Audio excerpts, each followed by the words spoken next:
溫馨感人。好多父母生完二胎都難免會忽略大仔嘅感受，但視帝袁偉豪同太太張寶儀就做咗最好嘅示範。雖然張寶儀啱啱先順利誕下第二胎袁氹氹，仲喺度坐月，但日前大仔袁咕碌迎來2歲生日，兩公婆堅持親自為大仔慶祝，用最溫馨嘅方式去證明家庭嘅愛一點都唔會少。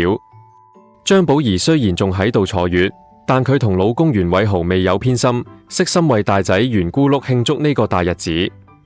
佢喺社交網上載一家4口嘅慶生照，現場以氣球佈置，仲有2個蛋糕，其中一個更係張寶儀親手炮製嘅無油鹽糖蘋果香蕉蛋糕，充滿儀式感。張寶儀感性留言：今年你嘅生日有啲特別，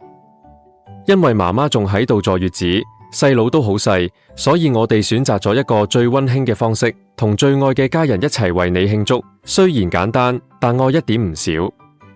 佢又感嘆喺呢1年間，袁咕碌開始有屬於自己嘅性格、脾氣、社交同想法，笑言依然每日會俾我哋帶嚟好多生活驚喜。2歲嘅旅程正式開始，佢祝願兒子永遠保有此刻嘅好奇與純真去探索世界。呢個窩心嘅慶祝，證明咗喺細仔袁氹氹出世後，大仔袁咕碌嘅地位並冇被動搖。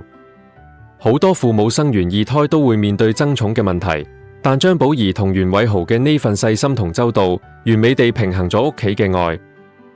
睇到張寶儀喺坐月期間都堅持為大仔慶祝，真係好感動。呢個故事教識我哋，當家庭迎嚟新生命時，最重要嘅係要確保每個成員都感受到被愛同被重視。